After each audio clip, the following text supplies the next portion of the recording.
Assalamualaikum warahmatullahi wabarakatuh. Waalaikumsalam warahmatullahi wabarakatuh. Selamat pagi. Pagi. Bagaimana kabarnya hari ini? Baik.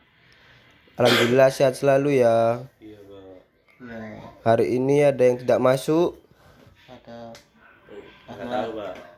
nihil ya. Iya. Sebelum memulai pembelajaran hari ini, alangkah baiknya kita berdoa terlebih dahulu. Berdoa dimulai. Selesai. Kita lanjutkan materi yang kemarin ya. Iya, Pak. Diperhatikan kalau perlu kita catat.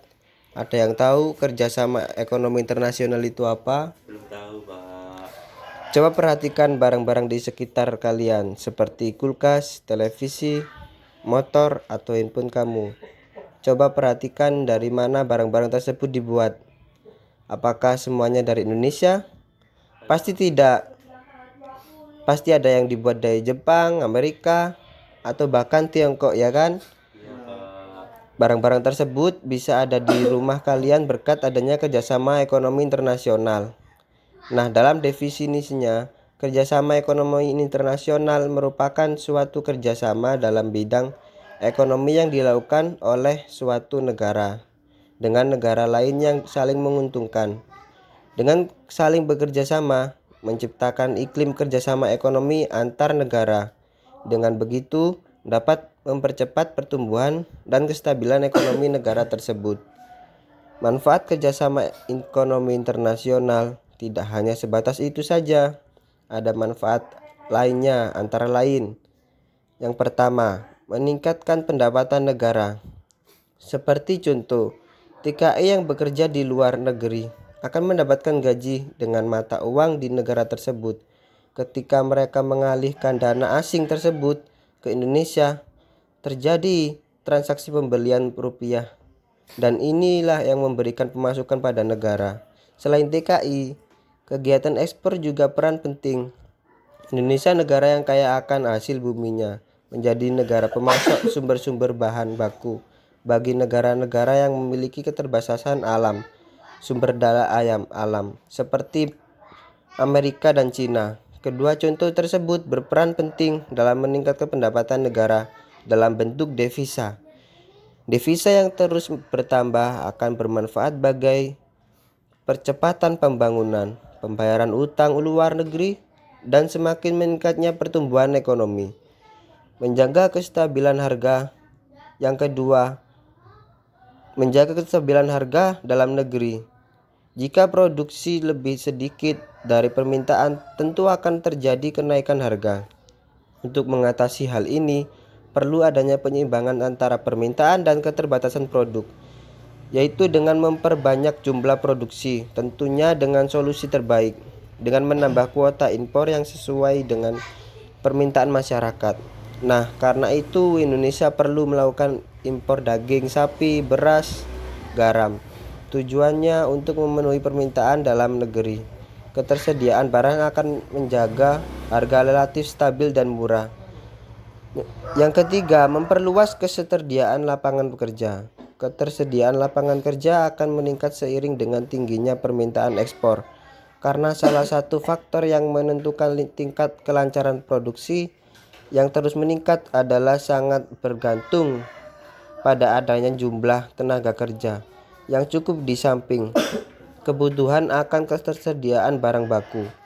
Contohnya, pengusaha asing berinvestasi di Indonesia, maka mulailah mereka mendirikan pabrik industri. Pasti mereka membutuhkan tenaga lokal untuk memperkecil pengeluaran perusahaan. Peluang inilah yang akan membuka banyaknya ketersediaan lapangan kerja seiring bertambahnya investor yang masuk ke Indonesia. Yang keempat, mempercepat pembangunan nasional.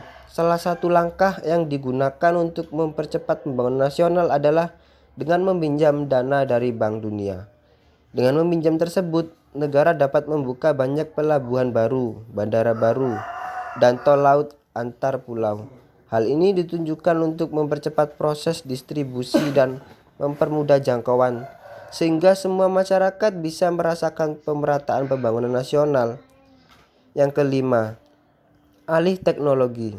Dengan masuknya teknologi ke negara kita, maka kesempatan bagi kita untuk mempelajari dan menguasai teknologi tersebut.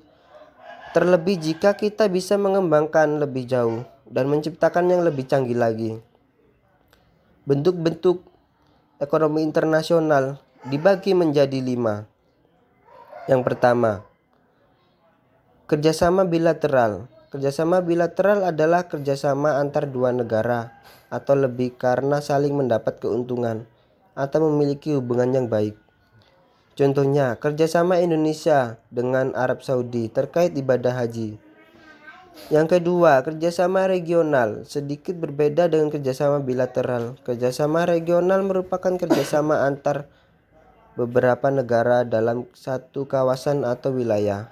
Kerjasama ini dilakukan karena adanya satu kepentingan bersama di bidang ekonomi, politik, pendidikan, dan pertahanan.